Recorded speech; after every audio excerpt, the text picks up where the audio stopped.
सबको पीडीएफ दिख रहा है, फिर बताइएगा।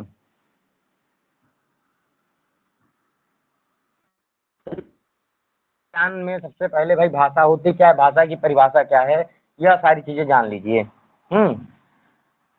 जैसे भाई भाषा को अगर आप कोई भी स्वरूप देना चाहते हैं तो इस तरह समझ लीजिए, हम हो या चाहे आप हो, ठीक है। मुद्रा राक्षस फर्स्ट क्लास होगी, कल सर जी होगी।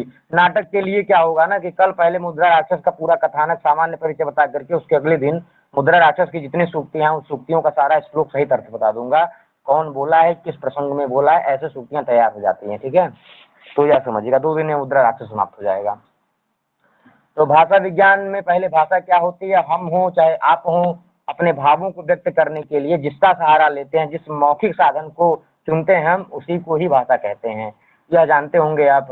संकेत आदि के द्वारा भी कुछ भाव अभिव्यक्त हो जाते हैं, लेकिन जो उसका मुख्य अर्थ है वह बोली से मतलब भाषिक मौखिक साधन जो होते हैं उसी को ही भाषा कहा गया है। और भाषा की परिभाषा में ऋग्वेद भी यही कहता है, ऋग्वेद का वाक्य सूक्त इसका प्रमाण है।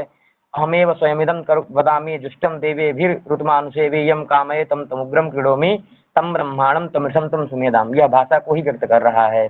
दंडी जी काव्यादर्श में दंडी महाराज क्या कहते हैं, इदम अंधस्तम कृष्णम जायेत भुवनत्रयम् इति शब्दा होयम ज्योति आसंसारम न दीप्यते।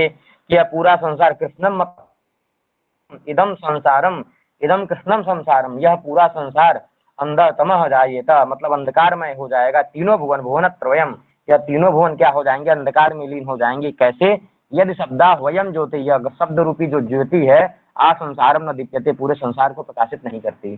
तो यह सारी चीजें भाषा का बहुत ही महत्व है। बाकी पदीयम में भी एक कारिका आती है ब्रह्मकांड की ही है कि वाग रूपता चेत उत्क्रामित अवबोधस्य शाश्वती न प्रकाश प्रकाशित साही प्रत्यवमर्शिनी।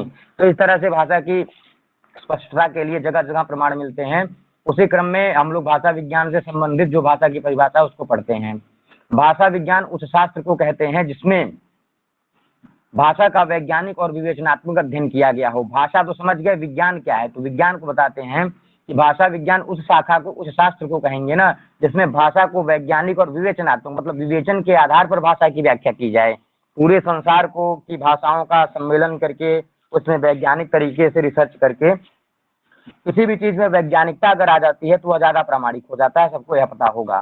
तो भाषा विज्ञान भी कुछ इसी तरह का है। यद्यपि भाषाओं का क्षेत्र बहुत ही बाहुल्य है, बहुत ही व्यापक है, इसमें यह कह पाना बड़ा मुश्किल है कितनी ही भाषाएं हैं या फिर कितना वर्गीकरण है, लेकिन एक अनुमान है। अब बता दीजिए कि हम ही जैसे एक यूपी को ही अगर ले लीजिए तो यूपी में ही नहीं पता होगा कितनी भाषाएं कहाँ कहाँ बोली जाती हैं। हर 3 किलोमीटर 4 किलोमीटर पे भाषा अलग अलग है। तो इस तरह से स्थिति है। तो इसमें कितना हम लोग विभाजन करेंगे, एक अनुमान ही है, इसके लिए अनुमान ही इसका लगाया जाता है। तो वही भाषा विज्ञान जिसको कहते हैं जिसमें भाषा का वैज्ञानिक और विवेचनात्मक अध्ययन किया जाए, भाई भाषा वही होगी। यह नाम से ही स्पष्ट है कि भाषा का विज्ञान अर्थात षष्ठी समास कर देंगे, षष्ठी तत्पुरुष करेंगे तो भाषायाः विज्ञानम भाषा विज्ञानम ऐसा जो है बना सकते हैं। भाषा विज्ञान 2 शब्द भाषा एवं विज्ञान से संयुक्त है। भाषा शब्द संस्कृत की भाषा भाष व्यक्तायाम वाची है, एक धातु है। भाषते जैसा रूप बनता है ना, भाषते भाषेते भाषन्ते आत्मनेपद में, तो यह भाष धातु से ही भाषा का निर्माण हुआ है। भाष धातु से भाई भाष अजंत है, फिर अजादित स्टाप से टाप प्रत्यय करके स्त्रीत्व कक्षा में भाषा बना लेंगे, जिसका भाषा का क्या अर्थ है, भाषा व्यक्तायाम वाची।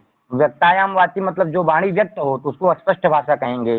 जो अव्यक्त होता है उस पर धातु लग जाती है, अव्यक्त शब्द। जैसे नृत्तावताने नटराज राजू ननाद, तो ननाद निदतु नेदु, जो ननाद है वह अव्यक्तायाम वाची मतलब खटपट की जो आवाज होती है वह भी तो एक भाषा है, वह भी तो एक आवाज है, लेकिन उसको भाषा क्यों नहीं कहते, क्योंकि वह व्यक्त नहीं अव्यक्त होती है। तो भाषा का क्या मतलब हो गया, स्पष्ट वाणी तथा विशिष्ट ज्ञान को ही विज्ञान कहते हैं। विशिष्ट ज्ञान है विज्ञान है, यह इस तरह से विज्ञान को भी बता सकते हैं कि विज्ञान क्या होता है। ठीक है, भाषा की परिभाषा देख लेते हैं अन्य अन्य मतों में क्या क्या है। भाषा की परिभाषा के विषय में विद्वानों ने पर्याप्त मतभेद है, विद्वानों में पर्याप्त मतभेद है। भाई कुछ मतभेद क्या है, जैसे सबका वही एक क्रम है, अलग अलग तरीके का अलग अलग तरीका है कहने का। अभी तक सर्वसम्मत भाषा का कोई लक्षण नहीं है कि मतलब सभी लोगों ने एक होता है ना समन्वय करके आपस में एक विवेचन करके कोई एक ऐसा लाइन नहीं निकला है। जैसे हम लोगों ने असाधारण धर्म वचनम या लक्षण का हो गया लक्षण, लक्षण से लक्षणम, लेकिन ऐसा कोई भाषा का नहीं है कि जिसका कोई एक पर्याप्त जो है एक ही लक्षण बना दिया जाए। सब लोग अपने अपने विचार से अलग अलग निर्माण करते रहते हैं भाषा का लक्षण। संगठनात्मक दृष्टि से भाषा शास्त्रियों ने भाषा की परिभाषा क्या की है, भाषा क्या है, तो यह देखिएगा, यादृच्छिक वाचिक ध्वनि संकेतों की वह पद्धति है जिसके द्वारा मानव परस्पर विचारों में आदान प्रदान करता है। हमारे विचार आप तक कैसे जाएं, आपके विचार हमारे तक कैसे आ जाएं, यही सोचकर तो बोली और मन में झगड़ा हुआ था वापसु। वो जो हमारे यहाँ लगा, हमारे सिलेबस में लगा है, वो शपथ ब्राह्मण में जो है वांगमनस आख्यान, बोली कहती है कि तुम्हारे अंदर जो भी कुछ है उसको मैं ही प्रकट करती हूँ, तब तक मन कहता है अगर हमारे अंदर भाव ही ना आए तो तुम बोलोगी कहाँ से। तो फिर दोनों लोग प्रजापति प्रश्न में यतु प्रजापति के पास पहुंचते हैं, तो प्रजापति कहते हैं वाग एव तच्छ्रेयो, उसमें लघियान जो होता है वह हमेशा अपने से जो बड़ा है जायान का ही अनुकरण करता है। इस पर वाणी नाराज हो जाती है और वह कह देती है अब विवाद एवं तुभ्यम भूयासम, मैं तुम्हारे लिए अब विवाद हो जाऊंगी। तो यह सारी चीजें हैं। तो भाषा क्या है, यादृच्छिक वाचिक ध्वनि संकेतों की वह पद्धति है जिसके द्वारा मानव क्या करता है, परस्पर विचारों का आदान प्रदान करता है, यह सब जानते होंगे। इस परिभाषा में 4 बातों पर ध्यान आकृष्ट किया गया। 4 भाषाएं क्या क्या है। भाषा एक पद्धति है, भाषा को एक पद्धति मान लीजिए। भाषा क्या है, एक संकेतात्मक है, संकेत का माध्यम है। भाषा क्या है, वाचिक ध्वनि संकेत है, मतलब वाचिक क्या, जो मुंह से बोली जाए, वाचिक ध्वनि का संकेत करती है। और भाषा क्या है, यादृच्छिक संकेत है। यादृच्छिक मतलब जो भी हमारे अंदर भाव है, ऐसा नहीं है कि भाषा ऐसी बोलनी चाहिए, मतलब जिसके मन में जो आता है वह वही बोलता है। तो यादृच्छिक अपनी इच्छा के अनुसार आप कुछ भी बोल सकते हैं। विद्वानों ने भाषा की अनेक परिभाषाएं लिखी हैं। आचार्य दंडी ने अपने काव्यादर्श में भाषा का महत्व देते हुए क्या लिखा है, तो वाचाम एवं प्रसादेन लोक यात्रा प्रवर्तते। वाचाम एवं प्रसादेन, वाणी के ही प्रसाद से यह लोक यात्रा प्रवर्तते, यह जो लोक की यात्रा है यह चलती रहती है। वाणी ही ना हो, कहीं भी कोई आवाज ही ना हो, क्या मतलब है, पूरे संसार में कोई किसी एक दूसरे से बात ही ना करे तो कुछ नहीं रहेगा। तो वाणी के ही प्रसाद से, वाणी की ही कृपा से लोक यात्रा प्रवर्तते, यह लोक जो है संसार का चक्र चलता रहता है। और यह जो है एक अभी बता दिया था, इदम अंधस्तम कृष्णम जायेत भुवनत्रयम् यदि शब्दा वयम ज्योतिः आसंसारम न दीप्यते। इदम भुवनत्रयम्, यह तीनों भुवन क्या होता, यह इदम कृष्णम भुवनत्रयम्, यह संपूर्ण तीनों भुवन अंधस्त अंधतमः जायेत, मतलब अंधकार में चले जाएंगे। यदि शब्दा वयम ज्योति चले गए होते, अगर यह शब्द रूपी ज्योति आसंसारम न दीप्यते, आसंसार मतलब आसमंतात समंतात, आसमंतात पूर्यत, जो इस पूरे संसार को लेकर के शब्द की जो चक्र चलता है, शब्द की जो ज्योति है अगर यह नहीं चलती तो पूरा संस्कार जो है, पूरा संसार अंधकार में लीन होता है। अर्थात वही अर्थ निकलते हैं यहाँ पर कि वहाँ भाषा की कृपा से ही संसार की यात्रा चलती है। इस लाइन का अर्थ है वाचा में प्रसादेन लोक यात्रा प्रवर्तते। और क्या है, इदम अंधस्तम कृष्णम जायेत भुवनत्रयम् यदि शब्दाभयम् ज्योतिः आसंसारम दीप्यते। तो यह सारी चीजें हो गई। भाषा रूपी यदि दिव्य ज्योति नहीं होती तो सारा संसार अंधकारमय हो जाता। कपिल देव द्विवेदी जी क्या कहते हैं, इसको देखते हैं। स्फुट वाक् कर्णो पात्रो भावाभिव्यक्ति साधक संकेतितो ध्वनि भ्राता सा भाषा तुच्यते बुधैहि। बुधई मतलब जो विद्वान लोग हैं इसी को भाषा कहते हैं। किसको, भावाभिव्यक्ति साधक, जो अपने भावों को सिद्ध करने वाला जो हमारा एक व्यापार है, और वह व्यापार जब स्फुट वाक् कर्ण उपात्तो, जब वह स्फुट के रूप में स्फुटित होने लगता है वाणी के रूप में, और संकेतित जो हमारे संकेत हैं वह भी जब स्फुटित होने लगते हैं, तो विद्वानों ने उसी को ही भाषा कहा है। ठीक है, महादेव एस.के. मौर्य जी, सभी को समझ में आ रहा है ना। आगे चलते हैं। Doctor PD. गुड़े के अनुसार भाषा का व्यापकतम रूप में अर्थ है, बहुत ही व्यापक अर्थ करते हैं ये, कि हमारे विचारों और मनोभावों को व्यक्त करने वाले ऐसे संकेतों का कुल योग जो देखे या सुने जा सकें और जो इच्छानुसार उत्पन्न किए एवं दोहराए जा सकें, उन्हीं को भाषा कहते हैं। या क्या कहे कि हमारे जो विचार या मनोभाव के व्यक्त करने वाले जो संकेत हैं, इनका कुल योग जो देखे या सुने जा सके। भाई हम कुछ बोल रहे हैं, हमारे जो विचार हैं वह आप सुन रहे हैं, और आप कुछ बोल रहे हैं, हम उसको सुन समझ रहे हैं, देख रहे हैं आपको, तो इसी साधन को ही भाषा कहते हैं, जो इच्छानुसार उत्पन्न किए एवं दोहराए जाते हैं। मतलब हम जो कुछ भी बोल सकते हैं तो 5 बार दोहरा सकते हैं, तो इसको भाषा कहते हैं। तो यह इनका एक इंग्लिश में परिचय है, तो इसको एक बार लीजिएगा इसको भी। अब एक है ए.एच. गार्डिनर, इनके अनुसार क्या है, विचारों की अभिव्यक्ति के लिए व्यक्त ध्वनि संकेत ही भाषा है। यह यद्यपि जो है परिभाषा नहीं पूछी जाती है कौन किसका है, लेकिन एक बार पहले भाषा जाने रहेंगे तब आगे समझने में आसानी होगी। ए.एच. गार्डिनर क्या कहते हैं, विचारों की जो अभिव्यक्ति है, विचारों को जो व्यक्त करने का साधन है, तो इसके लिए व्यक्त ध्वनि संकेत ही भाषा है। जो साधन, मतलब हम वाणिज्य की सहायता ले रहे हैं ना, तो मुंह से जो ध्वनि संकेत हम निकाल रहे हैं वही भाषा होती है।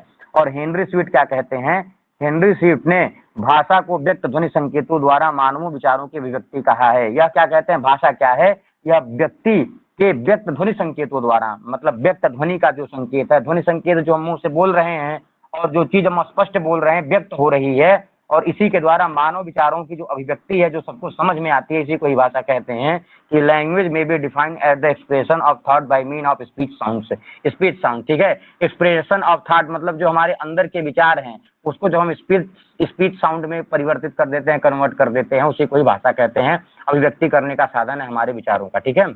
अब उसके बाद भोलानाथ तिवारी ने क्या कहा है, भाषा जो है उच्चारण अवयवों से उच्चारित अध्ययन विश्लेषण यादृच्छिक ध्वनि प्रतीकों की वह व्यवस्था है। भाषा क्या है, उच्चारण अवयवों से उच्चारित अध्ययन विश्लेषण यादृच्छिक ध्वनि प्रतीकों की वह व्यवस्था है जिसके द्वारा एक समाज के लोग आपस में भावों और विचारों का आदान प्रदान करते हैं। भाई जो भी हमारे अंदर भाव हैं, देखिए सबका अर्थ अलग अलग है, शब्द अलग अलग हैं, अगर उसको जड़ में जाएंगे तो सिर्फ यही होगा, जो हमारे अंदर के विचार हैं उसको जिस माध्यम से हम आप तक पहुंचा पाते हैं वही भाषा होती है। यही इसका मुख्य अर्थ है, ठीक है। और यह परिभाषा आपको पूछी नहीं जाती, तो इसलिए आप शब्द जो है मत इसमें या मत सोचिए कि हमको एक चीज रटना पड़ेगा, या पूछा ही नहीं जाता है। डॉक्टर बाबूराम सक्सेना के अनुसार क्या है, जिन ध्वनि चिन्हों द्वारा मनुष्य परस्पर विचार विनिमय करता है उनके समष्टि रूप को भाषा कहते हैं। हमको कोई बात बोलनी हो एस के मौर्य जी से, तो हम जिस भाषा जिस ध्वनि समूहों की बात करेंगे, जो भी हम चीज बोलेंगे कि एस के मौर्य जी को समझ में आ जाए, वह कुछ बोले हमको समझ में आ जाए, तो वह जिसका आश्रय लेंगे, जिसके आश्रय से अपना विचार हमारे पास विनिमयन करेंगे, हम अपनी बात जैसे उनके तक पहुंचाएंगे, उसी को ही भाषा कहते हैं, उसी समष्टि रूप को ही भाषा कहते हैं। भाषा ऐसी भी नहीं होनी चाहिए कि एक बार मुंह से बोले और सारे विचार मन में ही दबा लिए, तब भी भाषा का मतलब नहीं कोई रहेगा। जितने भी विचार हैं सबको स्पष्ट ध्वनि दे दिया जाए। मंगल देव के अनुसार क्या होता है, मंगल देव आज एक भाषा वैज्ञानिक हुए हैं, इनकी बात देख लेते हैं। भाषा जो है मानवों की उस चेष्टा या व्यापार को कहते हैं जिससे मनुष्य अपने उच्चारण उपयोगी शरीर अवयवों से उच्चारण किए गए वर्णनात्मक या व्यक्त शब्दों के द्वारा अपने विचारों को प्रकट करते हैं। यह भी वही बात बोल दी है कि मनुष्य अपने उच्चारण के लिए उपयोगी शरीर अवयवों से उच्चारण किए गए। शरीर अवयव क्या है, यह मुख है, इस मुख के अवयवों के द्वारा उच्चारण किए गए कुछ वर्णनात्मक या व्यक्त शब्दों के द्वारा जब वह अवयव को प्रकट करता है, अपने विचारों को प्रकट करता है, उसी को भाषा कहते हैं। और डॉक्टर श्याम सुंदर दास के अनुसार विचारों की अभिव्यक्ति के लिए व्यक्त ध्वनि संकेतों के व्यवहार को ही भाषा कहते हैं। हम विचार को आप तक पहुंचाना चाहते हैं, जिन जिन ध्वनि संकेतों का हम व्यवहार करेंगे आपसे, वही भाषा होती है। तो इतना जो है भाषा का एक सामान्य परिचय आप लोगों को पता चल गया होगा। एक बार कमेंट कर दीजिए, तब भाषा का वर्गीकरण में प्रवेश करते हैं, भाषाओं के वर्गीकरण में प्रवेश करते हैं, ठीक है। अब भाषा का वर्गीकरण क्या है, विश्व में कितनी भाषाएं बोली जाती हैं। नमस्ते दीपिका जी। विश्व में कितनी भाषाएं बोली जाती हैं, यह प्रायः अनुमान का ही विषय है जी। वही मैं बता दिया आपको, ये ऐसा भी कोई व्यक्ति नहीं है कि जो घूम घूम कर गिना हो। पहली बात तो विश्व इतना बड़ा है, यूपी की भाषा गिनना बहुत बड़ी बात है, तो आप फिर पूरे इंडिया का गिनिए, फिर ऐसे ही अलग अलग कंट्रीज की भाषा गिनिए, तो ऐसा कौन गिन सकता है, कोई नहीं है। इसलिए लिखा है यहाँ पर, यह अनुमान का ही एक विषय, अनुमान ही लगाया जा सकता है कि आप एक क्षेत्र का गिन लिए तो फिर उसके अनुसार उस दूसरे क्षेत्र का क्षेत्रफल निकालिए, इतना बड़ा यह है तो यहाँ भी इतनी भाषाएं होंगी, इस तरह से अनुमानित चलता है यह सारी चीजें। भाषाविद मेरियो पाई का यह कहना असंदिग्ध है कि विश्व में 2796 भाषाएं बोली जाती हैं। तो यह क्या है, यह एक निर्धारण कर दे रहे हैं 2796। यह एक तरह से 2796 लिखने का सिर्फ एक अभिप्राय यह है कि सबका ध्यान अपनी तरफ आकर्षित कर लेना। लोग लगभग बता रहे थे, अनुमान बता रहे थे, कुछ बता रहे थे, समथिंग बता रहे थे, और कोई व्यक्ति आके यह कह दे नहीं 2796 या ना 2798। तो वैसे स्थिति में ध्यान के तो मोरियो यही किया है कि एक तरफ 2796 बता गिने होंगे कि नहीं गिने होंगे, लेकिन कितनी भाषाएं हैं, 3000 भाषाएं बोली जाती हैं। इसमें विश्व की सभी भाषाओं और बोलियों का संग्रह, जितनी भी बोली है, जितनी भी भाषाएं हैं, तो उन सबका संग्रह इसी में है, ठीक है। बोली हो या भाषा, बोली भाषा में भी बड़ा मतभेद है, अंतर होता है। बोली को हम लिख नहीं सकते हैं, जबकि भाषा को लिख सकते हैं। बोली स्थानीय होती है, जबकि भाषा व्यापक होती है, ठीक है। जैसे भोजपुरी एक भाषा, उसको लिखने के लिए हमको देवनागरी का ही सहारा लेना पड़ेगा। यह सारी चीजें हैं, दिखा देता हूँ सोनम जी। भाषा विज्ञान की परिभाषा, भाषा की परिभाषा देख लीजिए, यह सारी चीजें थी। और उसके बाद वाचा में प्रसादेन लोक यात्रा प्रवर्तते इदमंदस्तमा कृष्णम जाये तब भुवनत्रयम् यदि शब्दा होयम ज्योति आ संसारम न दीप्यते। अब भाषाओं के वर्गीकरण में चलते हैं। वर्गीकरण क्या है, तो विश्व में कितनी भाषाएं बोली जाती हैं, यह अनुमान करना, यह एक अनुमान का विषय है। मेरियोपाई एक विद्वान हुए, इन्होंने 2796 भाषाएं बता दी, लेकिन अनुमानतः कितनी भाषाएं हैं? लगभग 3000 भाषाएं हैं। इसमें विश्व की सभी भाषाओं और बोलियों का संग्रह है। इतना सबको समझ में आ गया होगा। वर्गीकरण से विषय का सूक्ष्मता का ज्ञान होता है। जैसे क्या होता है ना कि जब हम किसी चीज का वर्गीकरण कर देते हैं, सामूहिक रूप से अगर पहुंच लिया जाए हर चीज को करने के लिए, तो सामूहिक में थोड़ी सी दिक्कत होती है। इसीलिए वर्गीकरण किया जाता है कि अगर छोटे छोटे टुकड़ियों में उसको बांट देंगे तो हमको समझने समझाने में और हमारे काम में भी आसानी हो जाती है। जैसे यह बात है, अगर हम एक ही दिन बैठ जाएं कि पूरा 1 से लेकर 10 यूनिट तक पढ़ाने, तो ना हम पढ़ा पाएंगे ना आप पढ़ पाएंगे। लेकिन उसी को ही वर्गीकृत देते हैं, नहीं आज संवाद सूक्त होगा, कल सूक्त होगा, फिर परसों ब्राह्मण साहित्य होगा, फिर उसके बाद आरण्यक साहित्य होगा। इस तरह से जब किसी भी चीज का आप वर्गीकरण करके पढ़ते हैं, हमने जो 24 से लेकर 27 तक कोर्स चलाया उसको इस तरह से वर्गीकरण किया कि जितने लोग थे कोई प्रेशर नहीं पड़ा और सबका 24 तक सिलेबस तैयार है। इस तरह से समझ सकते हैं कि वर्गीकरण से क्या होता है, विषय की सूक्ष्मता का ज्ञान होता है। और जितना भाई 2-2 विषय ही आपको डेली दिए जाएंगे वर्गीकृत करके, सिलेबस इतना बड़ा है, आपको सिर्फ 2 विषय दे दिया गया, ध्वन्यालोक और वक्रोक्ति जीवितम पढ़ना है दिन भर में आपको, तो आप क्या करेंगे? 2 घंटे 3 घंटे में पढ़ के खत्म कर देंगे, अच्छे से पढ़ लेंगे। अब वही आपको पता ही नहीं रहेगा हमको पढ़ना कैसे है। 5 मिनट वेद उठाएंगे तब तक 10 मिनट दर्शन का मन करने लगेगा। इस वजह से ना दर्शन पढ़ पाएंगे ना वेद पढ़ पाएंगे। तो वर्गीकरण का इतना महत्व होता है, सूक्ष्मता का ज्ञान होता है और चीजें आसान हो जाती हैं और उसके समझने में सरलता होती है। बिल्कुल हाँ सही बात है, सरलता भी होती है। वर्गीकरण का फायदा ये है। भाषा विज्ञान में विश्व भाषाओं को 2 प्रकार से वर्गीकरण किया गया है। भाषा विज्ञान में भी विश्व की जितनी भाषाएं हैं उनको 2 परिवारों में 2 प्रकार से वर्गीकृत कर दिया गया, समझने के लिए, उसका सूक्ष्म अध्ययन करने के लिए। पहला क्या था? आकृति मूलक वर्गीकरण, और दूसरा था क्या चीज? पारिवारिक वर्गीकरण। यह बड़ा इंपॉर्टेंट टॉपिक है, यहाँ से प्रश्न आते हैं। ठीक है, पहले तो यह जानिए, पहले तो इस तरह से प्रश्न आ जाएगा आपसे कि भाषा विज्ञान की दृष्टि से न्यूनाति न्यून वर्गीकरण कितने प्रकार का है? तो 2 प्रकार का, एक आकृति मूलक, एक पारिवारिक मूलक। अब इनका आगे चल के पूरा व्यापक भेद होता जाएगा, व्यापक जो है संख्याएं बढ़ती जाएंगी कि नहीं आकृति मूलक ये है, पारिवारिक। लेकिन न्यूनातिन्यून कितनी भाषाएं में वर्गीकरण किया गया? तो विश्व की सभी भाषाओं को 2 प्रकार से वर्गीकृत किया गया, एक आकृति मूलक, एक परिवार मूलक। तो इस वर्गीकरण का अगर श्रेय किसको जाएगा? इस का श्रेय जो है भाषा विज्ञान में, या जो विश्व की भाषाओं का 2-2 वर्गीकरण किया गया है, इस दोनों वर्गीकरणों का श्रेय किसको जाता है? प्रोफेसर श्रेष्ठ, डाउन करिएगा। इस वर्गीकरण का लगता है प्रोफेसर को लिख देता हूँ यहाँ, इसको सेव करके वो करता रहूंगा, श्लेगल जी। ठीक है, उन्होंने सर्वप्रथम भाषाओं को 2 वर्गों, आकृति मूलक, प्रोफेसर बोप ने 3 वर्ग बना दिए। कुछ और एक विद्वान हुए, तो होता है ना कि कोई 2 कहता है तो तब तक कोई 3 कह देते हैं। तो प्रोफेसर बोपदेव आए, यह क्या कह दिए? नहीं, 3 वर्ग होते हैं। और ग्रीम और स्लाइसर ने क्या कर दिया? 3 वर्गों को प्रकारांतर माना है। ठीक है, ग्रीम और स्लाइसर ने भी 3 वर्गों को प्रकारांतर से माना। मतलब श्लेगल ने आकृति मूलक, परिवार मूलक किए। इसका मतलब इनका जो है ज्यादा महत्व, इसलिए इनको यहाँ लिखा गया है। इन तीनों की चर्चा नहीं की गई है, भले ही ग्रीम और स्लाइसर 3 मानते हों, बोप जो है 3 मानते हों, पोर्ट जो है 4 मानते हों, लेकिन मुख्यतया 2 ही है और 2 ही ज्यादा महत्वपूर्ण है। ठीक है, यहाँ पे नाम गिना दिए गए हैं। पोर्ट ने इसके 4 वर्ग बताए और ग्रीम और स्लाइसर ने 3 वर्गों का प्रकारांतर इसे माना कि 3 वर्ग होते हैं भाषाओं के। अब पहला जो, चूंकि प्रसंग में हम लोगों ने आकृति मूलक वर्गीकरण और पारिवारिक मूलक वर्गीकरण पढ़ा था, तो आकृति मूलक की चर्चा चल रही है। आकृति मूलक होता क्या है? आकृति मूलक वर्गीकरण का 2 आधार है। कौन कौन सा? आकृति मूलक वर्गीकरण का आधार है क्या क्या?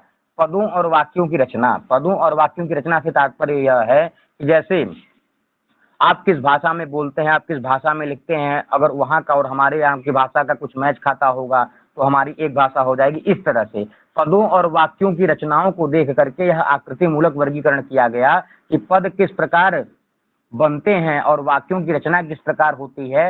इस आधार पर किए जाने वाले वर्गीकरण को आकृति मूलक कहते हैं। 2 वर्गीकरण किया ना, तो आकृति मूलक कैसे किया? तो वह बता रहे हैं कि पदों और वाक्यों की रचना को देख कर ही कि भाई पद यह कैसे बना रहे हैं, कितना सिमिलरिटी है दोनों में, भारोपीय में और इसमें कितना है। आकृति मूलक की चर्चा चल रही है, इस भाषा में और इस भाषा में जो पद हैं वह कितना एक दूसरे से मैच कर रहे हैं, आकृति इन लोगों की कैसी है। सारी रचनाओं को देख करके अगर वर्गीकरण किया जाए तो उसको ही आकृति मूलक कहते हैं। और जिन भाषाओं में आकृति मतलब आकार को, पद रचना को और वाक्य की रचनाओं को की दृष्टि से समानता मिलती है, जिन भाषाओं में आकृति को देख करके, आकृति अर्थात क्या होती है? आवाज कट रही है क्या? और बताइएगा सभी लोग। क्लियर है? क्लियर है, चलिए। हाँ, जिन भाषाओं में आकृति अर्थात आकार को देख करके, कि वही जो मैं बता रहा था ना, कि जो आप देख मतलब आपकी क्या भाषा है, हमारी क्या भाषा है, दोनों का पुस्तक, जैसे आपकी भाषा की कोई पुस्तक रख लिए सामने अपनी भाषा की, उसमें देख रहे हैं कि कितने आकार में पद की रचना, वाक्य की रचना, कितनी समानता होती है, इस हिसाब से आकृति मूलक वर्गीकरणों को एक में कर दिया गया। जितनी भाषाएं समान मिली उनको आकृति मूलक में डाल दिया गया, और आकृति मूलक के कुछ ऐसे वर्गीकरण मिले जो कुछ अलग लग रहे थे, तो उसको योगात्मक, अयोगात्मक या कहीं और डाल दिया गया, इस तरह से। तो वही चीज कह रहे हैं कि दृष्टि से समानता होती है, उन्हें एक वर्ग में रखा जाता है। आकृति मूलक वर्गीकरण में रचना तत्व की मुख्यता होती है, यह याद रखिएगा। आकृति मूलक वर्गीकरण में रचना तत्व की मुख्यता होती है। इसमें शब्द के बाह्य रूप पर ध्यान दिया जाता है। बाह्य रूप मतलब सिर्फ ये हुआ कि शब्द की लिखावट कैसी है, शब्द का यह जो लिखने की कला है, लिखने की यह कैसी है। अगर हमारी आपकी मैच हो गई तो हो सकता है हम आप अयोगात्मक में आ जाए दोनों लोग, हमारी आपकी अलग अलग हो गई तो हो सकता है हम अयोगात्मक में चले गए, हमारी भाषा और आपकी भाषा योगात्मक में चली गई। इसी रचना के क्रम में जो है क्या होता है, पदों और वाक्यों की रचना को देख करके, रचना तत्व की मुख्यता को मान करके यह आकृति मूलक वर्गीकरण किया जाता है। और यह दो भागों में होता है, दो भागों में यह बांटा जाता है, यह एक योगात्मक, अयोगात्मक। अब इसके भी अवान्तर भेद है। सर्वप्रथम हमने भाषाओं, विश्व की सारी भाषाओं को दो वर्गों में बांटा। कौन कौन सा? एक आकृति मूलक, एक परिवार मूलक। आकृति मूलक को भी दो भागों में बांट दिए, क्या क्या, एक योगात्मक, एक अयोगात्मक। अब चर्चा चल रही है अयोगात्मक भाषाओं की, ठीक है। अयोगात्मक भाषाओं की, अयोगात्मक भाषा किसे कहते हैं?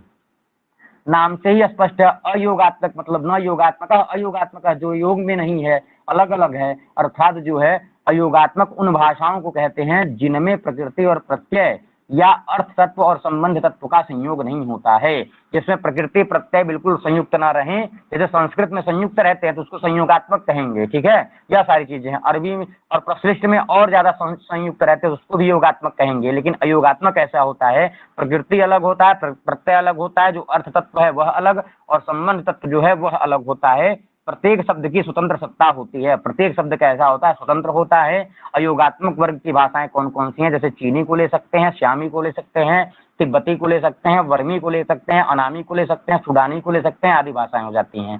प्रकृति और प्रत्यय जो है अलग अलग रहेंगे, अर्थ तत्व और संबंध तत्व अलग अलग रहेगा, प्रत्येक शब्द स्वतंत्र होगा। अयोगात्मक वर्ग की क्या क्या भाषाएं हैं? तो चीनी है, श्यामी है, तिब्बती है, वर्मी है, अनामी है, सूडानी है, इत्यादि भाषाएं इसमें आती हैं। चीनी भाषा को ही देख लीजिए, इसमें ना व्याकरण होता है, ना शब्द। ऐसा नहीं है कि शब्द, सारे शब्द यहाँ पे स्वतंत्र होते हैं, व्याकरण कोई नहीं होता है, स्थान प्रधानता इसमें होती है, ठीक है। आगे चलते हैं। चीनी भाषा में क्या होता है? स्थान और स्वर प्रधान होता है। स्थान किसको कहेंगे? जैसे हमने संस्कृत में बोल दिया अहम गच्छामि, तो ऐसी स्थिति में गच्छाम्यहम भी बोल सकते हैं, तब भी उसका मतलब हो जाएगा मैं जाता हूँ। गच्छाम्यहम ऐसा बोलेंगे तब भी मैं जाता हूँ, अहम गच्छामि ऐसा बोलेंगे तब भी मैं जाता हूँ। लेकिन चीनी में क्या होता है? स्थान का महत्व और स्वर की प्रधानता होती है। स्थान का मतलब चीनी में कुछ जो शब्द होते हैं, चीनी मतलब चीनी भाषा का जो शब्द होता है उसमें स्थान का महत्व का मतलब सिर्फ ये है कि अगर जैसे हमने संस्कृत में अहम गच्छामि को गच्छामि पीछे कर दिया, अहम आगे चाहे अहम पीछे गच्छामि आगे, अर्थ वही रहेगा। लेकिन यहाँ पर स्थान अगर बदल दिए, अहम गच्छामि अगर यह संस्कृत वाक्य अगर वह चीनी वाक्य बना दिया जाए, अहम गच्छामि को अगर चीनी मान लिया जाए कुछ देर के लिए, तो अहम को पहले रखेंगे, गच्छामि तो मैं जाता हूँ, लेकिन गच्छामि को आगे करेंगे तो अर्थ बदल जाएगा। इस तरह से स्थान की प्रधानता होती है कि स्थान का जैसे ही परिवर्तन करेंगे, शब्द को इधर उधर जैसे ही डालेंगे तुरंत अर्थ बदल जाता है। और स्वर की प्रधानता होती है। स्वर कह सकते हैं आप बोलने की टोन को, जो बोलने का एक्सप्रेशन टोन होता है, उस टोन की प्रधानता और स्थान की प्रधानता चीनी में होती है, ठीक है। अस्तला विस्ता चाइनीज वर्ड है। हाँ, अब अस्तला विस्तला जो बोल रहे हैं, विस्ता और अस्ताल अस्तला आगे पीछे कर देंगे तो अर्थ बदल जाएगा। सूडानी भाषा में स्थान की प्रधानता होती है। क्या होती है? स्थान की प्रधानता किसमें होती है? सूडानी भाषा में। चा चू चे ची छो, यह सारी जो भाषाएं हैं, तो इसमें कोई भी शब्द आगे पीछे करेंगे अर्थ बदलता जाएगा, क्योंकि व्याकरण है ही नहीं, शब्द ही बहुत ज्यादा है इन लोगों के पास, व्याकरण है ही नहीं। और व्याकरण है भी नहीं, बनाए भी नहीं, ये दोनों बात है। यह तो सही बात है। चूचे चोला सुनी प्रुक्ता लीलू ले लो भरण्य था, यह सब नक्षत्रों के पहले नाम हैं। जब नक्षत्र में कौन सा हाँ, तो यहाँ पे सूडानी भाषा की बात करते हैं। स्थान प्रधान होता है इसमें, ठीक है। क्या होता है? स्थान प्रधान। तो स्थान की प्रधानता इसमें होती है। चीनी में स्थान और स्वर दोनों प्रधान होते हैं। अनामी में क्या होता है? स्वर की प्रधानता होती है। बर्मी श्यामी तिब्बती में निपात की प्रधानता होती है। तो यह समझ गए होंगे सभी लोग, बताइएगा एक बार बताइएगा। इतना समझ में आ गया होगा तो अब अयोगात्मक भाषाओं पर चलते हैं, ठीक है। अब अयोगात्मक भाषाओं की चर्चा देखते हैं क्या है। विशेषता देख लेते हैं। पहले तो हम लोगों ने इनको समझा कि इसमें प्रधानता किसकी होती है, विशेषता देखते हैं। इन भाषाओं का व्याकरण नहीं होता है, पेपर में आ जाए कि किस भाषा का व्याकरण नहीं होता है, तो अयोगात्मक भाषाओं का। अदंक्रेषु कस्य भाषाया व्याकरणम नास्ति, किस भाषा का व्याकरण नहीं होता है, तो कुछ भी भाषा, अरबी लिख सकते हैं, चीनी लिख सकते हैं, सूडानी लिख सकते हैं, संस्कृत लिख सकते हैं। तो आपको क्या चुनना है, चीनी और सूडानी चुन लेना है, ठीक है, इस तरह से। तो इनमें क्या होता है, व्याकरण नाम की कोई चीज नहीं होती है, शब्द क्रम या पदक्रम का विशेष महत्व होता है। किसका किसका, शब्द क्रम का, जो शब्द लिखा गया है, और पद क्रम का, उसी का विशेष महत्व होता है। क्रम का मतलब ये हो गया, अगर कोई शब्द यहाँ प्रयुक्त है तो उसका अर्थ अलग होगा, वही पीछे चला गया तो उसका अर्थ अलग हो जाएगा। स्वर मतलब जो सुर होता है, बोलने का जो टोन होता है, इसकी बात चल रही है। शब्द जो सुर के भेद से अर्थभेद हो जाता है, वही चीज बता रहे थे। बोलने में भी किसी को कहीं ऊंची आवाज में बोले तो अर्थभेद हो जाएगा, नीची आवाज में बोलेंगे तो अर्थभेद हो जाएगा। जो बोलने का मेन टोन है, जो बोलने का एक लहजा है, वह अगर बदल रहा है तो अर्थ भी बदलता हुआ नजर आएगा। निपात किसको कहते हैं, जो संबंध सूचक अव्यय होते हैं। जैसे इंग्लिश में ना होता है ना टू, एक कोई शब्द रहता है बीच में टू जोड़ देते हैं, तो ये सब क्या होते हैं, संबंध बताते हुए रहते हैं। पुत्रेण सहागतः पिता, तो सह एक अव्यय है, या क्या बता रहा है, पुत्र और पिता में संबंध बता रहा है। तो यहाँ पर निपात जो संबंध सूचक अव्यय होते हैं, उनसे भी शब्द रचना और वाक्य रचना में सहायता मिल जाती है। शब्दों में परिवर्तन नहीं होता है, प्रत्यय लगने पर भी अंतर नहीं आता है। हम लोगों के यहाँ भू धातु से अक्त्वा प्रत्यय लगा देंगे, भूतवाल बन जाएगा, लिट लकार में बभू, लट लकार में भवती, ऐसे बदलते रहता है। लेकिन यहाँ पर क्या होता है, शब्द में परिवर्तन नहीं होता है, चाहे कोई भी प्रत्यय लगा दे। प्रत्यय जब होता ही नहीं होगा तो बदलेगा क्या। अब दूसरा बात है योगात्मक भाषाओं। योगात्मक भाषा की चर्चा देख लेते हैं हम लोगों ने। अब अयोगात्मक देखिए, सबसे पहले हम लोगों ने क्या पढ़ा, भाषा की परिभाषा पढ़ी, फिर उसका दो तरह से किसने किया था, स्लेगल ने दो विभाजन किए, एक आकृति मूलक, एक परिवार मूलक। आकृति मूलक के क्रम में दो फिर से बटा, एक योगात्मक, एक अयोगात्मक। अयोगात्मक में चीनी इत्यादि आ गया, जिसमें व्याकरण नहीं है, ना ही पद की रचना का विशेष महत्व है, यह सारी चीजें देखे। तो अब हमकी चर्चा किसकी चल रही है, प्रीपोजिशन कहते हैं। जी बिल्कुल पूजा जी, अब चल रही है योगात्मक भाषा। योगात्मक भाषा किसको कहेंगे, जिनमें प्रकृति, अर्थ तत्व और प्रत्यय संबंध तत्व का संयोग हो। वहां पे क्या हो रहा था योगात्मक में, अर्थ तत्व जो प्रकृति है उसका कोई मतलब नहीं है, जो प्रत्यय जो संयोग तत्व है उसका कोई मतलब नहीं है, लेकिन वह सब अपने अपने में स्वतंत्र हैं, मतलब है लेकिन स्वतंत्र हैं वो सब। लेकिन यहाँ पर क्या है, दोनों संयुक्त रहेंगे, दोनों एक साथ प्रयुक्त होंगे, जिसमें प्रकृति और प्रत्यय का संयोग विभिन्न प्रकार से होता है, अर्थात अर्थ तत्व और संबंध तत्व का योग विभिन्न प्रकार से होता है, उसे ही योगात्मक भाषाएं कहा जाता है। और योगात्मक भाषाएं तीन प्रकार की होती हैं, कौन कौन सी, एक अश्लिष्ट योगात्मक भाषाएं जिसको प्रत्यय प्रधान इसमें होता है, एक श्लिष्ट योगात्मक भाषाएं जिसमें विभक्ति प्रधान होता है, एक प्रश्लिष्ट योगात्मक भाषाएं जिसमें समास प्रधान होता है। ठीक है, यह प्रधानता भी याद रखिएगा। अब प्रत्यय प्रधान अश्लिष्ट में आएगा, विभक्ति प्रधान किसमें, श्लिष्ट में आएगा, और प्रश्लिष्ट में समास की प्रधानता होगी। अब अश्लिष्ट योगात्मक, यह जो पहला है इसको देखते हैं, इसमें क्या है। अश्लिष्ट योगात्मक भाषाओं में प्रकृति और प्रत्यय इस प्रकार जुड़ा हुआ होता है। अश्लिष्ट, पहले शब्द पर जाइए, क्या शब्द है, श्लिष्ट। श्लिष्ट आलिंगने शब्द है, दोनों में चिपकाव हो जाना। श्लिष्ट मतलब जो विशेष रूप से चिपके हुए हों उसको श्लिष्ट कहेंगे, और अश्लिष्ट जो विशेष रूप से चिपके हुए ना हो, जो बिल्कुल नहीं चिपके हैं, उसको अश्लिष्ट कहेंगे। प्रश्लिष्ट की बात होगी तो क्या कहेंगे कि प्रकर्षण श्लिष्ट, जो बहुत प्रकर्ष रूप से चिपक गया हो तो उसको प्रश्लिष्ट कहेंगे, और श्लिष्ट उसको कहेंगे कि चिपका तो होगा लेकिन नजर आ जाएगा कहीं कहीं। तो इस तरह से इन तीनों शब्दों का ऐसे हम लोग शब्दार्थ समझ लेते हैं। अश्लिष्ट मतलब शब्द से ही स्पष्ट है, सब कुछ अलग अलग होगा। प्रकृति प्रत्यय होगा तो, लेकिन प्रकृति अलग दिखाई देगी, प्रत्यय अलग दिखाई देगा। तो अश्लिष्ट योगात्मक भाषाओं में प्रकृति और प्रत्यय इस प्रकार जुड़ा हुआ होता है कि दोनों को स्पष्ट रूप से देखा जा सकता है। इसी जोड़ को तिल तंडुल न्याय कहते हैं। तिल तंडुल न्याय, जैसे चावल हो गया, खूब ज्यादा चावल रख लिए और फिर जो है चावल में तिल मिला दिए, तो हम समझ सकते हैं इस चावल और तिल में, चूंकि चावल बिल्कुल सफेद है और तिल बिल्कुल काला है, तो तिल तंडुल न्याय इसी को कहते हैं कि उसमें हम तिल समझ जाएंगे क्या है, चाय समझ जाए, चावल समझ जाएंगे क्या है, दोनों में हम अंतर पा जाते हैं। इसीलिए अश्लिष्ट योगात्मक भाषाओं को तिल तंडुल न्याय भी कह सकते हैं। तिल तंडुल न्याय किसमें होता है, प्रकृति और प्रत्यय पहचान पाएंगे आप इसमें। जी बिल्कुल मनोज जी, यही बात है। तिल, जैसे हम लोग तिल और चावल एक में मिक्स कर दिया जाए तो तिल क्या है, काला समझ में आ जाएगा, चावल सफेद हवा समझ में आ जाएगा। उसी तरह से अश्लिष्ट योगात्मक में भी हम लोग अंतर देख लेते हैं, क्या प्रत्यय है क्या प्रकृति है। ठीक है, वाह जमजम बारिश हो रही है, भुट्टा खाओगे क्या, ये सब शुरू हो गया आपका। मिले हुए तिल चावल में तिल और चावल अलग अलग दिखाई देते हैं, इसके चार भाग हैं। अश्लिष्ट योगात्मक की बात करेंगे तो क्या हो जाएगा, अश्लिष्ट योगात्मक जो है 4 प्रकार का होता है, कौन कौन सा, तो यह इसका क्रम याद रहे, पूर्व योगात्मक, मध्य योगात्मक, पूर्वांत योग, फिर पूर्व मध्य अंत पूर्वांत, पहले पूर्व योगात्मक, फिर मध्य योगात्मक, फिर अंत योगात्मक, फिर पूर्वांत योगात्मक। यह क्रम भी याद रहे और क्रम से देखते हैं कि पूर्व योगात्मक क्या है और इसके बाद के जो क्रम है वह क्या क्या है। तो हम लोगों ने अब अश्लिष्ट, पहले तो क्या देखिए, योगात्मक के 3 वर्गीकरण देखिए। अश्लिष्ट, अश्लिष्ट में क्या हुआ, 3 तंडुल नाय, यह मुख्य हो गया और इसमें प्रकृति प्रत्यय स्पष्ट देख सकते हैं। इसके भी 4 भाग हुए, कौन कौन से, पूर्व योगात्मक, अब चर्चा चल रही है पूर्व योगात्मक में, जहां प्रत्यय या संबंध तत्व प्रकृति से पूर्व लगता है, नाम से ही स्पष्ट है, योगात्मक अर्थात योग होगा, लेकिन कहाँ होगा, पूर्व योगात्मक, मतलब पूर्वेण योगात्मक, पूर्व में ही वह जाके संयुक्त हो जाएगा, उसी को ही पूर्व योगात्मक कहते हैं। ठीक है, तो पूर्व योगात्मक की चर्चा करते हैं, जो पहले से जाकर के लगा हुआ है, जो पहले लगे, जहां प्रत्यय या जो संबंध तत्व जो निपात इत्यादि हैं वह प्रकृति के पहले लगते हैं, उसी को ही पूर्व योगात्मक कहा जाता है। और बांटू परिवार की काफिर और जुलू भाषाएं इसके उदाहरण हैं। बांटू परिवार में, बांटू परिवार की कुछ भाषाएं हैं काफिर या जुलू, उसमें जितने भी शब्द बोले जाते हैं उसमें पूर्व योगात्मक के वह उदाहरण बोलते हैं, बनते हैं, क्योंकि जो संबंध तत्व या प्रत्यय होते हैं वह प्रकृति से पहले ही लग जाते हैं। ठीक है, जैसे कूटी पहला शब्द आ गया, यहाँ पे कु एक संबंध या एक प्रत्यय है, यहाँ भी कु एक संबंध या प्रत्यय है या पहले लगा हुआ है। कूटी ऐसा संबंध करने पर हो जाएगा हमको, लेकिन कूटी ऐसा संबंध करने पर उनको।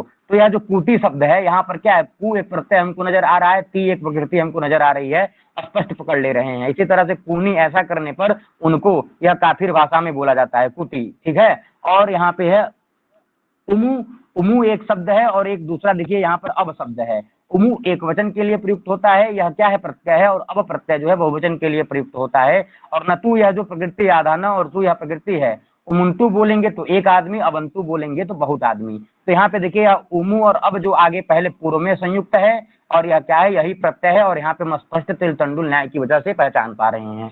ठीक है, लेकिन हम पहचान कहाँ नहीं पाते हैं, जैसे मान लीजिए संस्कृत में ही पहचानने में दिक्कत होती है। जैसे भू धातु से तिप प्रत्यय करके भौती तो समझ में आ जाता है, लेकिन भू से तिप करके बभुआ कैसे बन जाता है, तो वहां पे देखिए अंदर जाके थोड़ा सा बदलाव हो जाता है। तिप के स्थान पे परस्मय पदानाम लौल टुसु स्थल टु सड़ल लोमा सिड़ल कर लिए, दित्व कर लिए, अभ्यास चर्च कोष्टु सब सूत्र लगा करके बभुआ बना लेते हैं। तो बभुआ में कोई ऐसा नहीं कह सकता है कि तिप प्रत्यय से सामने से नजर आ जाए, लेकिन उमंतु में, उमंतु एक शब्द है, इसमें देखिएगा उमु उमु कु दोनों दिखाई दे रहा है, साफ दिखाई दे रहा है, कोई परिवर्तन नहीं है। संस्कृत में तो प्रायः तमाम ऐसे सूत्र आएंगे जो तिप को 10 तरीके से बदल सकते हैं, लेकिन यहाँ काफिर और जुलू में यह सारी चीजें नहीं होती हैं। ठीक है, इसको ही पूर्व योगात्मक की कैटेगरी में डाला जाता है। पूर्व योगात्मक में जो प्रकृति जो प्रत्यय होगा वह पहले लगेगा और तिल तंडुल न्याय से जाना जाएगा। अब बात करते हैं मध्य योगात्मक में, इसमें जो प्रत्यय होगा बीच में आके जड़ जाएगा। ठीक है, मध्य योगात्मक में, मध्य योगात्मक में क्या है देखिएगा, जहां प्रकृति, जहां प्रत्यय जो है प्रकृति के बीच में जोड़ा जाता है, जो प्रत्यय है वह प्रकृति के बीच में जोड़ा दिया जाए, उसी को ही मध्य योगात्मक कहते हैं। मुंडा परिवार की संथाली भाषा इसका उदाहरण है। ठीक है, जैसे मंझी मुखिया कह देंगे, ममपझी कह देंगे मुखिए। तो देखिएगा मंझी शब्द से मुखिया आ रहा था, लेकिन मंझी में यह प्रकृति है और इसी म के बाद एक प जोड़ दिए ममपझी, या जो देखिए बीच में एक प जो है एक प्रत्यय जोड़ दिया गया, इससे क्या समझ में आ गया, मुखिए मतलब बहुत सारे मुखिया। मंझी से एक मुखिया, ममपझी से बहुत सारे मुखिया, ऐसे अर्थ निकल गया।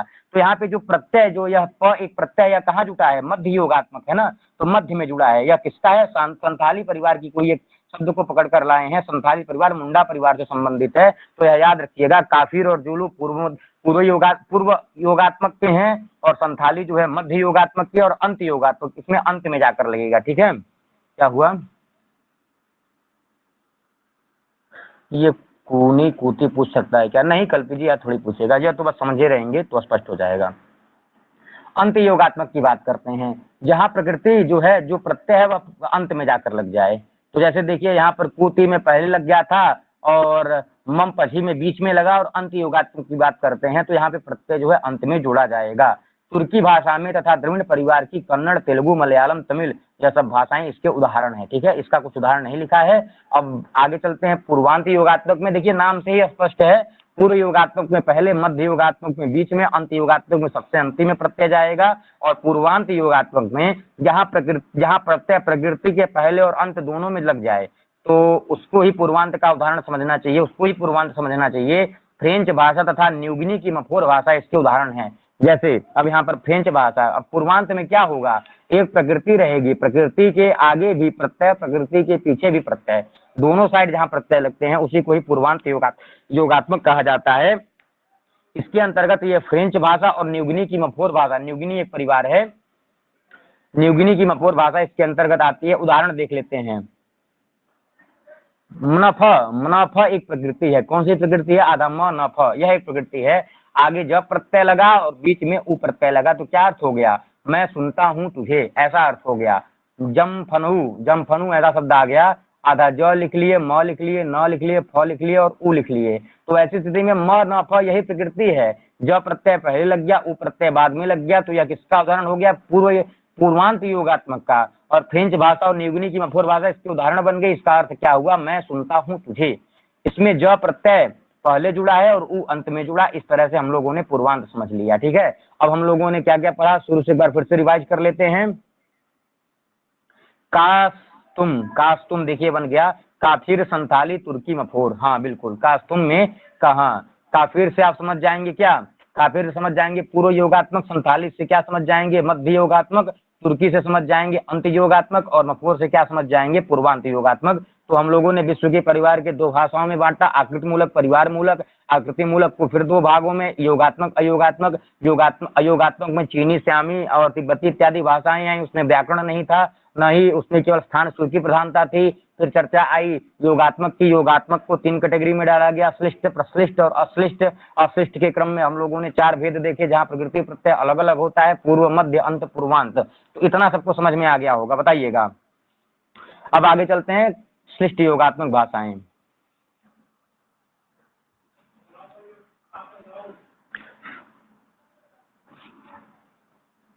अब श्लिष्ट योगात्मक की चर्चा करते हैं। तो यहाँ नाम से ही स्पष्ट है, श्लिष्ट मतलब श्लेष होगा इसमें, वहां पे तो श्लिष्ट नहीं था, अश्लिष्ट हो जा रहा था अलग अलग। अब यहाँ पे श्लेष होगा, कैसे, तो श्लिष्ट योगात्मक भाषाओं में क्या होता है, प्रकृति और विभक्ति प्रत्यय घनिष्ठता से मिले हुए होते हैं। जो प्रकृति है और विभक्ति के जो प्रत्यय हैं, जैसे राम, राम के याद शुभ प्रत्यय आ गया, तो राम में यह शुभ कहाँ दिखाई दे रहा है, मिले हुए हैं। राम भू धातु के बाद टिप आ रहा है, तो भवती, बभूव, भविता, भविष्यति तमाम रूप बन रहे हैं। तो दोनों प्रत्यय जो होते हैं, विभक्ति प्रत्यय जो होते हैं, वह सब जुड़े रहते हैं। दोनों इस प्रकार से मिले हुए होते हैं कि प्रकृति और प्रत्यय को अलग अलग बताना संभव नहीं होता।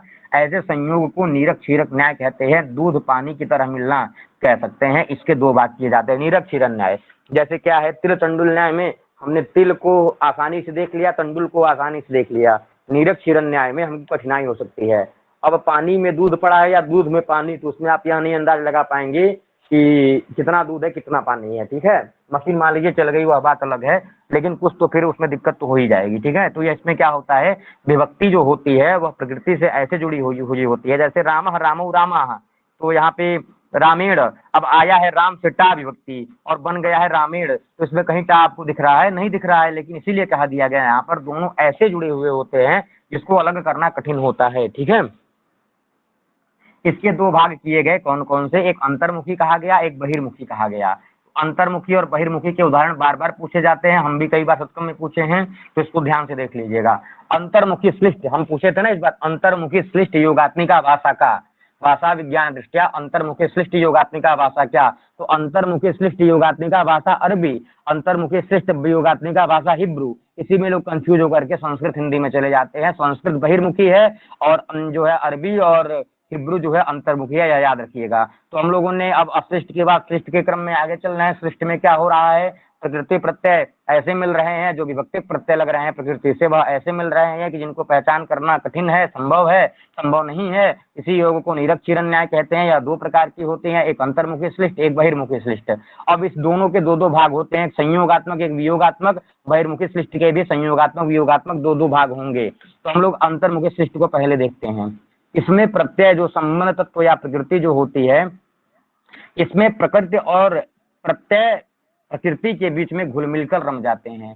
जो प्रत्यय होते हैं वह प्रकृति में ही ऐसे समाहित हो जाते हैं कि पता ही नहीं चलता क्या जो है प्रकृति था क्या प्रत्यय था। ठीक है, तो यहाँ पे क्या हो जाएगा, इसको कह देंगे, इसके 2 भेद हैं, अंतर्मुखी श्लिष्ट इसको कहते हैं। अंतर्मुखी श्लिष्ट अर्थात प्रकृति में ही प्रत्यय ऐसा जाकर के घुल मिल जाएगा पता ही नहीं चलेगा। बहिर्मुखी में क्या होता है, बाहर से प्रत्यय आकर लगता है, और अंतर्मुखी में क्या होता है, अंदर से ही आकर घुल मिल जाते हैं प्रत्यय प्रकृति दोनों। कि अभी एक संयोगात्मिका होती है, एक वियोगात्मिका होती है। संयोगात्मक किसको कहते हैं, जिसमें शब्दों में अलग अलग सहायक संबंध तत्व लगाने की आवश्यकता नहीं होती है, पहले से ही संयोगित रहते हैं। जिसमें जिन शब्दों में जिनमें शब्दों में, अर्थात जो लिखा है, जिन शब्दों में अलग से सहायक संबंध लगाने की आवश्यकता नहीं पड़ती है, संबंध तत्व न लगाया जाए, पहले से ही संयोगित हो उसने, उसी को ही क्या कहेंगे, संयोगात्मक। इसका उदाहरण हो गया अरबी। यह याद रखिएगा, बहुत इंपॉर्टेंट है। कि मान लीजिए पेपर में आ जाए कि भाषा विज्ञान दृष्टया जो है अश्लिष्ट अंतर्मुखी, नहीं अश्लिष्ट कह रहा हूँ, भाषा विज्ञान दृष्टया अंतर्मुखी श्लिष्ट योगात्मिका भाषा, अंतर्मुखी श्लिष्ट संयोगात्मिका भाषा का, तो ऐसी स्थिति में अंतर्मुखी श्लिष्ट होना चाहिए, संयोगात्मक होना चाहिए। पूरे प्रश्न को ध्यान से पढ़िएगा, उसमें संधि लिखी रहती है अश्लिष्टांतर्गत मुखी, ऐसे लिख सकता है। तो अश्लिष्टांतर्गत मुखी को समझ करके अंतर्मुखी की चर्चा आ रही है, तो आप अपने दिमाग से संस्कृत हिंदी तुरंत निकालिएगा और अरबी और हिब्रू में थोड़ा सोचिएगा, और फिर क्या करिए, अब अरबी जो है यही इसकी भाषा होती है। क्या होता है इसमें, संयोगात्मक जो संबंध तत्व होते हैं वह बाहर से नहीं लगते हैं, अपितु अंदर से ही लगते हैं। इसका उदाहरण हो गया अरबी। वियोगात्मक में क्या होती है, जिनमें अर्थात जिन शब्दों में अलग से सहायक संबंध तत्व लगाए जाते हैं उसको क्या कहते हैं, अंतर्मुखी श्लिष्ट योगात्मिका भाषा। जैसे अंतर्मुखी श्लिष्ट वियोगात्मिका भाषा, इसका उदाहरण हो जाएगा हिब्रू। तो आपको समझ में आ गया होगा। पहले हम लोगों ने श्लिष्ट के 3 भाग कर दिए, कौन कौन से, अंतर्मुखी बहिर्मुखी। पहले श्लिष्ट के 2 भाग हुए, एक अंतर्मुखी श्लिष्ट हो गया, एक बहिर्मुखी श्लिष्ट हो गया। अंतर्मुखी में 2 विभाजन हुए, कौन कौन से, संयोगात्मक वियोगात्मक। संयोगात्मक में क्या आया, अंतर्मुखी के संयोगात्मक में अरबी आई, अंतर्मुखी के वियोगात्मक में हिब्रू आई। अब चर्चा करते हैं बहिर्मुखी श्लिष्ट की। इनमें बहिर्मुखी में क्या होता है, इसमें जो प्रत्यय मतलब संबंध तत्व जो होते हैं, जो संबंध बताते हैं, यह प्रकृति अर्थात अर्थ तत्व के बाद में या अंत में लगते हैं।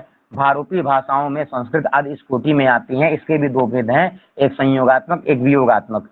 संयोगात्मक में, बहिर्मुखी संयोगात्मक में संस्कृत आती है, कैसे आती है, जिसमें संबंध तत्व प्रकृति अर्थ तत्व के साथ जुड़ा हुआ होता है। जैसे संस्कृत में सुबतिंग आदि कहाँ जुड़ते हैं, प्रकृति के बाद ही जुड़ते हैं, अंत में ही जुड़ते हैं, और बाहर से आ रहे हैं, इसी को ही बहिर्मुखी कहेंगे। इसमें जो संबंध तत्व या जो संबंध तत्व कहते हैं प्रत्यय को, मतलब प्रकृति तत्व किसको कहते हैं, अर्थ तत्व को, जिसमें प्रत्यय प्रकृति के साथ जुड़ा हुआ होता है और वह अंत में जाकर जुड़ता है, बाहर से आकर जुड़ता है, उसी को ही बहिर्मुखी कहते हैं। और वह श्लिष्ट होती है, इसीलिए उसको श्लिष्ट योगात्मिका कहते हैं। इसका विभाजन हो जाएगा, इसका उदाहरण संस्कृत हो जाएगा। ठीक है, श्लिष्ट अंतर्मुखी संयोगात्मिका भाषा अरबी, श्लिष्ट अंतर्मुखी वियोगात्मिका भाषा हिब्रू, श्लिष्ट बहिर्मुखी संयोगात्मिका भाषा संस्कृत, अब श्लिष्ट बहिर्मुखी वियोगात्मिका भाषा हिंदी है। अब आगे चलते हैं, हिंदी को देख लेते हैं 1 मिनट के लिए। वियोगात्मिका आ गई, जिसमें संबंध तत्व प्रकृति से अलग लगाया जाता है। हिंदी आदि कारकों, कारक चिन्ह सहायक क्रिया आदि, जैसे कर्ता ने, तो इस तरह से राम ने ऐसा लगा दिए ना, राम ने में भी यह ने बाहर लग रहा है, बाहर है कि नहीं है, ने बाहर है। और यह वियोगात्मक वियोगात्मक क्यों है, तो राम प्रकृति अलग है, ने प्रत्यय अलग है। लेकिन संस्कृत संयोगात्मक क्यों हुई, राम से आगे सु ओजस में सु आया, लेकिन यह सु क्या हो गया, रुक्त विसर्ग का रूप धारण करके रामह बन गया, उसी में जाके समाहित हो गया। मतलब राम सु नहीं, रामह ऐसा पूरा संयुक्त हो गया है कहीं में, इसलिए वह संयोगात्मिका थी और यह वियोगात्मिका है। दोनों में प्रत्यय बाहर से आकर लग रहे हैं, इसलिए दोनों क्या है, बहिर्मुखी है। इस तरह से आपको ध्यान देना है। ठीक है, तो श्रेष्ठ योगात्मिका अंतर्मुखी भाषा का एक बार कमेंट करिएगा। श्रेष्ठ योगात्मिका अंतर्मुखी भाषा क्या, श्रेष्ठ योगात्मिका संयोगात्मिका बताइए पहले तो। श्रेष्ठ हो, श्रेष्ठ योगात्मिका हो, अंतर्मुखी संयोगात्मिका हो, तो कौन सी भाषा आएगी, श्रेष्ठ योगात्मक अंतर्मुखी संयोगात्मिका भाषा अरबी, श्रेष्ठ योगात्मक अंतर्मुखी वियोगात्मिका भाषा हिब्रू, श्रेष्ठ योगात्मक श्रेष्ठ योगात्मक बहिर्मुखी संयोगात्मिका संस्कृत, और श्रेष्ठ योगात्मक और बहिर्मुखी वियोगात्मिका भाषा हिंदी, ऐसे करके। हाँ ठीक है, तो यह पूरा याद रखिएगा, यही कॉन्सेप्ट है, यह पूछा जाता है। क्लियर है ना इतना सभी को। अरबी हिब्रू संस्कृत हिंदी, अरबी हिब्रू अंतर्मुखी और संस्कृत हिंदी बहिर्मुखी। अरबी हिब्रू में अरबी हो गई संयोगात्मिका, हिब्रू हो गई वियोगात्मिका, संस्कृत हो गई संयोगात्मिका, हिब्रू हो गई जो है हिब्रू कह रहा हूँ, हिंदी हो गई वियोगात्मिका। और आप लोगों जो क्या है अंतर्मुखी बहिर्मुखी समझ गए होंगे। अब आगे चलते हैं प्रश्लिष्ट योगात्मक भाषाओं पे। प्रश्लिष्ट योगात्मक भाषाओं की चर्चा करते हैं। इसमें क्या होता है, देखिए श्लिष्ट में भी चिपकाव हो रहा था, लेकिन कुछ हद तक हम समझ पा रहे थे कि सु आया है, तिप आया है और तस आया है, झी आया है, लेकिन प्रश्लिष्ट में तो कुछ भी अंदाज नहीं लगेगा। प्रश्लिष्ट योगात्मक भाषाओं में प्रकृति अर्थात जो अर्थ तत्व होता है और प्रत्यय जिसको कहते हैं संबंध तत्व, प्रत्यय ही तो संबंध बताता है। संबंध कैसे, जैसे राम बोलेंगे तो राम कर्ता हो जाएगा, रामम बोलेंगे तो राम को समझ में आएगा, तो वह संबंध बताता है ना। सु औजस अम इत्यादि जो विभक्तियां में प्रत्यय लगते हैं, तो जो प्रत्यय को कहते हैं संबंध तत्व, अर्थ तत्व कहते हैं प्रकृति को। तो प्रश्लिष्ट योगात्मक भाषाओं में क्या होता है, प्रकृति और प्रत्यय इतने अधिक घनिष्ठ रूप से मिले हुए होते हैं कि दोनों को न अलग अलग पहचाना जा सकता है और न दोनों को एक दूसरे से अलग किया जा सकता है। ठीक है, अलग ही नहीं होते हैं, न पहचान पाएंगे। इस संयोग को दधिघृतन न्याय कहते हैं। तो तीन न्याय हमको समझ में आया। पहला आया तिल तंडुल न्याय, यह किसके लिए प्रयुक्त है, तो अश्लिष्ट योगात्मक के लिए। दूसरा आया क्या नीरक क्षीरन न्याय, पानी में दूध, तो ऐसी स्थिति को क्या कह दिए, ऐसी स्थिति को श्लिष्ट योगात्मक कर दिए। और दधिक घृतन न्याय, दही में घी कहाँ है कौन जानता है, एकदम परस्पर जो है इतने घनिष्ठ होते हैं नहीं अंदाज मिलता है, यह क्या हो जाएगा, प्रश्लिष्ट योगात्मक का यह उदाहरण हो जाएगा। संस्कृत और हिंदी वाली लोग बहिर्मुखी होते हैं, न कि अरबियों की तरह अंदर घुसने वाले। हाँ बिल्कुल, इस संयोग को दधि घृतन न्याय, दही में घी की तरह मिले हुए कह सकते हैं। इनके दो भेद हो गए, कौन कौन से, एक पूर्ण प्रश्लिष्ट योगात्मक होता है जो बहुत अच्छी तरीके से मिला होता है, एक आंशिक प्रश्लिष्ट योगात्मक होता है जो थोड़ा बहुत मिला होता है। तो जैसे हम लोगों ने मतलब इसके पहले श्लिष्ट योगात्मक के भी दो भेद देखे थे, कौन कौन से, एक संयोगात्मक, एक वियोगात्मक, एक अंतर्मुखी, एक बहिर्मुखी, इसके भी दो भेद हो गए, कौन कौन से, एक पूर्ण प्रश्लिष्ट, एक आंशिक प्रश्लिष्ट। ठीक है, इसमें क्या होता है, पूर्ण प्रश्लिष्ट की अगर बात करें तो इसमें क्या हो जाएगा, अर्थ तत्व अर्थात जो प्रकृति है और संबंध तत्व जो प्रत्यय हैं, इनके पूर्ण प्रश्लेष से पूरा वाक्य एक शब्द के रूप में प्रयुक्त होता है। अर्थात जो है इसमें आप नहीं अंदाज लगा पाएंगे कि क्या प्रकृति है क्या प्रत्यय, परस्पर हमेशा मिले हुए रहेंगे, न कभी अलग कर पाएंगे न कभी समझ पाएंगे क्या प्रत्यय क्या प्रकृति, और जहां भी प्रयोग करेंगे साथ में ही प्रयोग करेंगे। ठीक है, ऐसा करते हैं। दक्षिण अमेरिका की चेरोकी भाषा इसके उदाहरण है। जैसे नातिन, नातिन एक शब्द है, हमारे पास नाव लाओ, देखिए नातिन ऐसा शब्द बोले इसमें न प्रकृति समझ में आएगी न प्रत्यय समझ में आएगा, लेकिन इसका वाक्य प्रयोग जब करेंगे तो क्या हो जाएगा, हमारे पास नाव ले आओ। ठीक है, हमारे पास नाव लाओ, यह लातिन नातिन एक शब्द ही सारी चीज बता देगा। तो यह किसका उदाहरण हो गया, पूर्ण प्रश्लिष्ट योगात्मक का उदाहरण क्या हो जाएगा, चेरोकी भाषा। ठीक है, पूर्ण प्रश्लिष्ट योगात्मक में चेरोकी आती है और आंशिक प्रश्लिष्ट योगात्मक में बास्क आती है। उदाहरण आपको याद रखने हैं जो भाषाओं का नाम है। ठीक है, जैसे आपको अरबी पूछे तो आपके दिमाग में तुरंत आ जाना चाहिए कि श्लिष्ट योगात्मिका अंतर्मुखी संयोगात्मिका है, वह श्लिष्ट अंतर्मुखी संयोगात्मिका है। और हिब्रू की बात करें तो श्लिष्ट अंतर्मुखी वियोगात्मिका है। यह सारी चीजें याद रखनी है आपको, नातिन वगैरह नहीं याद रखना है, या जो नातिन टूटी फूटी था वह सब नहीं याद रखना है, बस आपको यह भाषाएं याद रखनी है कि पूर्ण प्रश्लिष्ट योगात्मक में चेरोकी आती है और आंशिक प्रश्लिष्ट योगात्मक में बास्क आती है। बास्क आंशिक प्रश्लिष्ट योगात्मक में क्या आता है, इनमें सर्वनाम और क्रियाओं का पूर्ण मिश्रण होता है। जो सर्वनाम होते हैं, जैसे सर्वनाम क्या है, क्या सर्व विश्व उभ उभय डतर डतम अन्य अन्यतर, यह सारे जो सर्वनाम है, हम तुम वे, या जो सर्वनाम प्रयुक्त किए जाते हैं जो सभी के नामों के साथ लगा दिए जाए, जैसे हम किसी को भी वे कह सकते हैं, किसी को भी तुम कह सकते हैं, किसी को भी सब कह सकते हैं। तो ऐसी स्थिति में आंशिक प्रश्लिष्ट, इसमें क्या हो जाएगा, जो सर्वनाम और क्रियाओं का पूर्ण मिश्रण होता है, सर्वनाम और क्रियाओं का पूर्ण मिश्रण होता है, क्रिया का स्वरूप इसमें नगण्य हो जाता है। बास्क भाषा में इसके उदाहरण मिलते हैं, जैसे हकार्त एक शब्द आया, हकार्त, हकार्त का क्या मतलब हो जाएगा, मैं ले जाता हूँ। तो आंशिक प्रश्लिष्ट योगात्मक की का उदाहरण बास्क हो जाएगा और पूर्ण प्रश्लिष्ट योगात्मक का उदाहरण चेरोकी हो जाएगा। इतना सबको समझ में आ गया होगा कि हम लोग पहले दो विभाजन किए थे, आकृति मूलक परिवार मूलक, आकृति मूलक पूरा समझ में आ गया होगा। नकारसु का मतलब हो जाएगा तू ले जाता है। ठीक है, नकारसु में भी वही आंशिक का ही उदाहरण है। अब डॉक्टर कपिल देव के अनुसार आकृति मूलक वर्गीकरण का एक श्लोक में देख लेते हैं क्या क्या कह रहे हैं कि पारिवारिक त्रिभिन्ना विश्व भाषा द्विधा मता, मतलब है जो विश्व की भाषाएं या दो प्रकार से हुई, कौन कौन सी, एक परिवार मूलक एक आकृति मूलक। पारिवारिक कृता भिन्ना एक परिवार मूलक हो गई, एक आकृति मूलक। द्विधा च आकृति मूला से योग अयोग प्रभेदतः, या जो आकृति मूलक थी या फिर से दो प्रकार की हुई, कौन सी, एक योगात्मक एक अयोगात्मक। फिर क्या कहते हैं, अयोगो भेद एक अस्तु, अयोग का सिर्फ एक भेद है और त्रिधा योगात्मको मतः, और योगात्मक का 3 प्रश्लिष्ट अश्लिष्ट शिष्ट 3 प्रकार से वह विभाजन हो गया।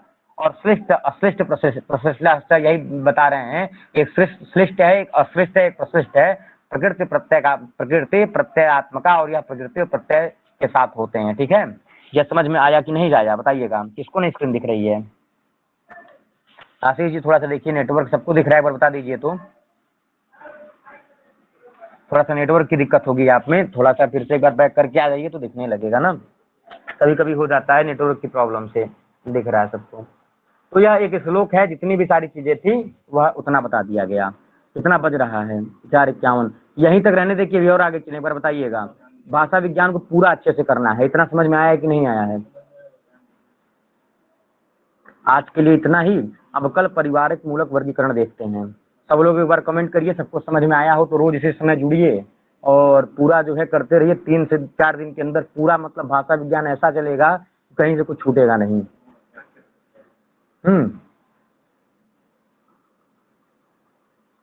तो अभी के लिए इतना ही। आज के टेस्ट का विषय क्या है? रामायण है और महाभारत है। ठीक है, रामायण महाभारत का जो है आज टेस्ट है, आप लोग पढ़ के आए होंगे और रात को ही 50 क्वेश्चन अपलोड होंगे। ठीक है, सब लोग जुड़िएगा। और पेड वालों के लिए है, और जो लोग मान लीजिए नए जुड़े हैं, जो लोग जुड़ना चाहते हैं हमसे, वो लोग पेड वालों से बात करके पूछ सकते हैं कि कितनी अच्छी तैयारी हो रही है। डेली जो है 1 यूनिट का सुबह 2 घंटे में रिवीजन करवाया जा रहा है डेली, और यह परीक्षा तक चलेगा। वेद, व्याकरण, साहित्य, दर्शन और धर्मशास्त्र, यह पूरा 5 दिन में सुबह 2 घंटे में रिवीजन होता है, और यह क्रम परीक्षा तक चलेगा। फिर 11 बजे एक विशिष्ट कक्षा होती है, और 4 बजे एक फ्री क्लास होती है। फिर रात को 8:30 बजे एक टेस्ट होता है, फिर 9:30 बजे उसकी क्लास होती है। तो 3-4 क्लास पेड की है और एक क्लास या फ्री वाली होती है। तो सब लोग जिसको जुड़ना है वह जुड़ सकते हैं, और बहुत अच्छी तैयारी है। 1 महीने का शेड्यूल है पूरा सिलेबस के लिए। जो भाई लेकिन जो मेहनत करेगा उसी के लिए है। जैसे जितने लोग यहाँ पे जुड़े हुए हैं हमसे, वह लोग एकदम जैसे लगिए कि खाने पीने के अलावा कुछ और काम नहीं कर पाते होंगे, क्योंकि सुबह जैसे ही आँख खुले वैसे ही क्लास है। फिर उसके बाद से 11 बजे क्लास आ जाती है। फिर दिन भर के लिए एक लक्ष्य दिया जाता है, यह चीज पढ़ के आना है, तो वह चीज पढ़ाया जाता है। उस चीज का 50 क्वेश्चन भी रहता है। शाम को 4 बजे क्लास है, फिर रात में क्लास होती है। तो यह सारे शेड्यूल हैं, हमारी जगह लिख के भी डाले हैं, इस ग्रुप में भी डाले हैं, आप लोग पढ़ सकते हैं। नोट से वहाँ जा करके इसी ग्रुप में डाले हैं, जो जिस लिंक में आप लोग जुड़े हुए हैं। तो यहाँ पे जाके पढ़ सकते हैं किस तरह से हो रहा है। लिपि अभिलेख सब कुछ बताएंगे। हाँ, लिपि अभिलेख हो जाएगा। भाषा विज्ञान के बाद वही सारी चीजें तो चलेंगी ही, पूरे दिन चलते हैं, इसलिए सबका स्कोर अच्छा होता है सत्कम में। सत्कम में जो है सभी लोग इतना, सत्कम का कभी टेस्ट आप लोग दिखाएंगे पीडीएफ, वह इस तरह का पीडीएफ होता है कि एकदम परीक्षा के लेवल का क्वेश्चन आते हैं उसमें। तो जुड़ना होगा तो बताइएगा, और सभी को बहुत बहुत धन्यवाद। फ्री क्लासेस चलती रहेगी, आप लोग जुड़ते रहिए। धन्यवाद